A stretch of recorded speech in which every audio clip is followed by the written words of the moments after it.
going to be interesting to see here. You're already excited to get up on Saturday for the USA-Russia game. Oh, yeah, man. 2010 left a real sour taste in my mouth. I'd always been into hockey, but I think, watching that tournament pretty closely and watching Team USA come so close yet still get our hearts ripped out by Canada really hurt. And, so I'm definitely excited. And the Russians, man, pulling hard for Team USA. It's going to be a fun one. And as we say that, we're now going to turn to some Chicago sports, bring in David Haugh of the Tribune, the Chicago Tribune Sports League columnist. David, are you with us? I'm here. How are you doing? We're doing terrific, and again, we're happy to have you on here today. And let's start off by talking about Cleveland Melvin. And you wrote about the article, how Cleveland Melvin is dismissed from DePaul University. But let's take a different track on that. So obviously DePaul got blown out last night by Villanova, 87-62, a tough loss. And obviously Cleveland Melvin is a senior. Where do you think this affects DePaul this season and their program, and also the next couple seasons? Well, I just think that when you lose a senior who, is right now your sixth all-time leading scorer in the program's history, and that's a history that's rich with tradition. A guy who was the cornerstone recruit of Oliver Purnell's tenure, a guy that when he came, a lot of hope was based on the fact that, this is a guy who is going to imply and represent progress. Well, he just can't fade away without there being some serious implications and for some serious examination of where things stand. And I realized that during that time that, it wasn't supposed to be just Cleveland Melvin. Shane Larkin was supposed to be maybe that guy, but his departure to be closer to home in Florida and go to Miami is well documented. And Melvin was left to be the main focus, and he responded well, and he had a fine career. But when he is dismissed or no longer part of the university with 7 games to go in his senior year, it's time to take stock. And when you take stock, you don't like what you see. And I think objectively speaking, you have to look at a program that under Oliver Purnell has not made any progress. They have 8 Big East victories in 4 years. They lost their 49th straight game to a ranked opponent against Villanova. And there's not a whole lot of hope on the recruiting horizon. And you have situations like Cleveland Melvin's and the suspension of 2 other players this year, which makes you wonder, what is this program doing well? And I just believe, it's just my opinion, that it's not doing enough well. So it's time for a real thorough evaluation of it, and it's difficult because everyone's trying hard and everyone's respectable and they're professionals. But I just think that you've got to make some hard decisions if you're the DePaul administration. No, yeah, I couldn't agree more. As a DePaul student, as a DePaul fan, it hurts to hear that, but it really is true because they're not doing anything well. I mean, 57 Big East losses in Oliver Purnell's tenure is just unacceptable. But switching off to maybe a more hopeful topic, but obviously still a controversial one. You wrote an article about Michael Sam, obviously recently coming out. He'll hopefully be the first openly gay player in the NFL. You mentioned the Bears have had a checkered history, obviously, with using gay slurs and stuff. But you had a quote from Brian Urlacher talking about, the guys still coming to do the same work that a straight player is coming to do, and players really shouldn't differentiate between that in the locker room. So do you see, is it going to be certain teams that will only openly embrace Michael Sam, or is it going to be certain players in every locker room that won't embrace him? How do you see this playing out? I think the NFL locker room is very similar to a lot of professional workplaces. You're going to have a high degree of tolerance. You're going to have a high degree of professionalism. Maybe even the overwhelming majority of people will be accepting and will try to do what they can to make the environment comfortable for Michael Sam. But I do think that the locker room is unlike a lot of workplaces where when the people that are uncomfortable or the people that aren't quite as enlightened to the point where they are able or ready for this, they're going to be maybe vocal. They might be hostile. They might be more combative, confrontational. It's my experience in covering the Bears over the past decade that this is a locker room that can be hostile.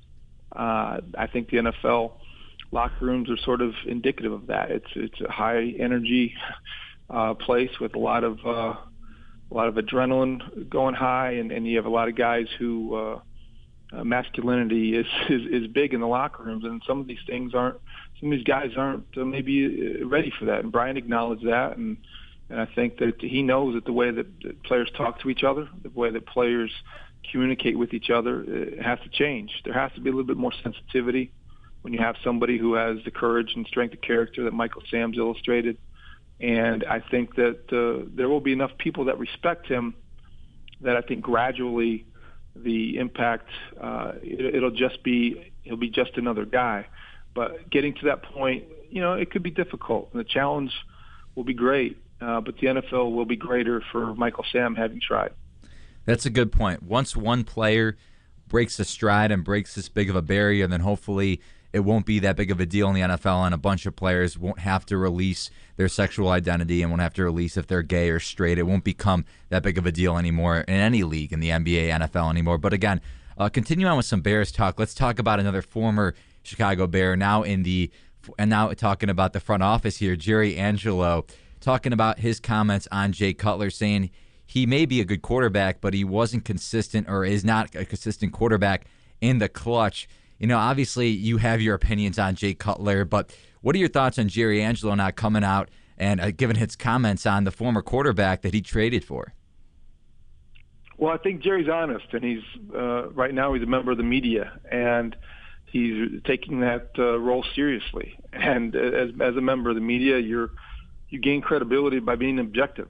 And there's no doubt that he's being objective in evaluating the quarterback he gave up a king's ransom for to the Denver Broncos. So I give him credit for speaking his mind and for really being honest, because I think that you look at his rationale for evaluating quarterbacks, and ranking Cutler 15th isn't outrageous. I mean, I would say that I might have him a little bit higher than that. I think the Bears spent the money they had to spend when they extended his contract, because that's sort of the price of playing poker in the NFL.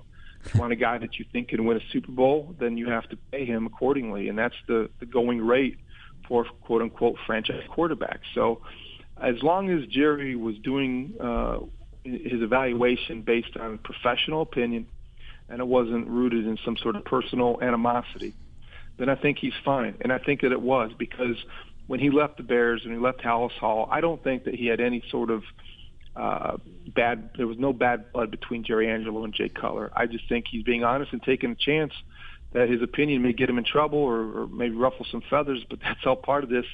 As I can tell you firsthand, if you do this long enough, you know that you're not going to make everybody happy with your opinion. Definitely, and I think the criticisms that he leveled against Cutler are fair, because there are some things that back up what he said. And like you said, he may not be the 15th, ranking him 15th may not be the right rank, but he certainly isn't a top 5 quarterback, and a lot of people don't feel he's a top 10 quarterback. But sort of switching gears here, we'll get you out of here on this question, David. Obviously, Tom Ricketts has run into a lot of problems with the rooftop owners. Obviously, they signed that big contract a couple years ago with the previous owners. How do you see this playing out? Is it going to take a long, drawn-out lawsuit to keep Ricketts from putting up that giant scoreboard he wants to put out in center field, or do you think the financial settlement, or how do you see this playing out? I think, unfortunately, this may be protracted, and it's going to go on until the Ricketts family decides to exercise some leverage they haven't exercised to this point. I think they have to threaten to leave and mean it, because what we're talking about is the interpretation of a contract. And when you get lawyers involved, the threat of litigation is not going to go away, especially when the stakes are as high as they are. When you're talking about Wrigley Field and the anchor of this neighborhood that has thrived because of Cubs and their presence in the baseball during the day and at nights now. And I think that you see that there's a lot of people who have made a lot of money because of the Cubs' presence in Wrigleyville. And if Tom Ricketts threatens to remove that, I think that the rooftop owners might have to make them consider, is an obstructed view better than no view at all? And somehow you have to communicate that to people who have legitimate gripes because they have a contract, but they have to play a little bit of hardball here, pardon the pun, and make them realize that, you know what, it's still not such a bad deal. And you did invest in your business, but if you don't comply, you'll be talking about the Chicago Cubs of Rosemont. And I don't think that anybody in Wrigleyville wants that. It's going to be interesting to see what happens and how these diehard Cub fans treat their rooftops from here on out. David, we appreciated you coming on the lineup here today, and we hope to have you back on soon. Great show, guys. Keep up the good work. All right, thank you very much. Again, that's David Haugh, the Chicago Tribune, the lead sports columnist. David was a terrific guest, and we hope you enjoyed him. No, yeah, he was great. Obviously, he writes some great articles in the Tribune and some great insight, not only on Cleveland. Obviously, a lot of DePaul students have questions.